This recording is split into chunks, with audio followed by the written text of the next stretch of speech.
రాష్ట్రాల్లో సంచలనం సృష్టించిన ప్రణయ్ పరువు హత్య కేసులో Nalgonda SC ST session court కీలక తీర్పు వెల్లడించింది. A2 సుభాష్ శర్మకు ఉరిశిక్ష విధించింది. మిగిలిన నిందితులందరికీ యావజ్జీవ కారాగార శిక్ష విధిస్తూ న్యాయస్థానం తీర్పు చెప్పింది.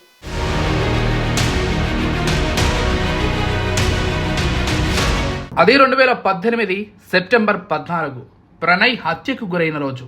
తన భార్య అమృతను మిర్యాలగూడలోని ఆసుపత్రికి తీసుకెళ్లి తిరిగి వస్తుండగా దుండగుడు ప్రణయ్పై కత్తితో దాడి చేసి హతమార్చాడు. తన కూతురిని కులాంతర వివాహం చేసుకున్నాడనే కక్షతో సుపారీ గ్యాంగ్తో ప్రణయ్ను మారుతిరావు హత్య చేయించాడు. ఈ కేసును ప్రతిష్టాత్మకంగా తీసుకున్న పోలీస్ శాఖ అన్ని కోణాల్లో విచారణ పూర్తి చేసి 1600 పేజీల్లో ఛార్జిషీట్ నివేదికను రూపొందించింది. అప్పటి ఎస్పీ ఏవి రంగనాథ్ పర్యవేక్షణలో విచారణ పూర్తి చేసి హత్య కేసులో 8 మంది నిందితుల పాత్ర ఉందని నిర్ధారించి 2019 జూన్ 12న నల్గొండ ఎస్సీ ఎస్టీ జిల్లా సెషన్ కోర్టులో ఛార్జిషీట్ దాఖలు చేశారు. సుమారు 5 సంవత్సరాల 9 నెలల పాటు విచారణ కొనసాగగా పోలీస్ శాఖ సమర్పించిన ఛార్జిషీట్ నివేదిక, పోస్టుమార్టం రిపోర్టు, సైంటిఫిక్ ఎవిడెన్స్లతో పాటు సాక్షులను న్యాయస్థానం విచారించి తుది తీర్పును రిజర్వ్ చేసింది.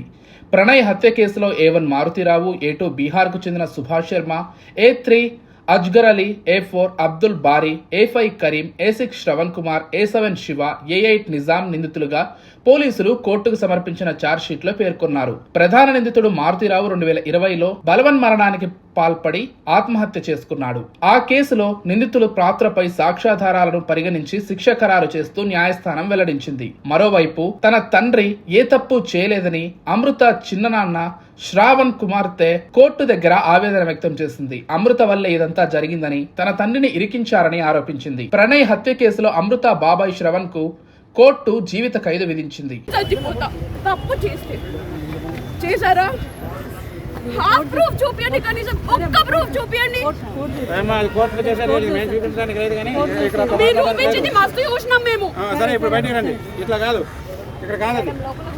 మీరు లోపల కూర్చోండి, బయటికి వెళ్ళండి. అసలు కోర్టు పెన్షన్ రావద్దు, కోర్టు పెన్షన్ లేదు.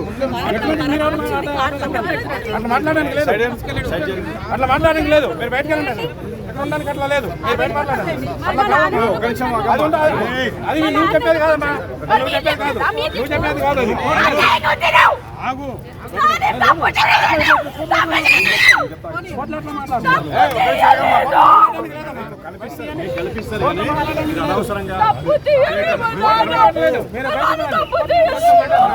ప్రణయ్ హత్య కేసు తీర్పుతో ఇకనైనా పరువు హత్యలు ఆగిపోవాలని ప్రణయ్ తండ్రి బాలస్వామి కోరారు.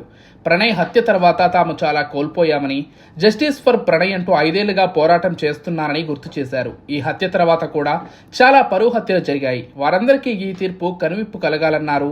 తాము ప్రణయ్ హత్య ద్వారా చాలా కోల్పోయాం. అమృతకు భర్త లేడు, నాకు కొడుకు లేడు, నా మనవడికి నాన్న లేడని ఆయన ఎమోషనల్ అయ్యారు.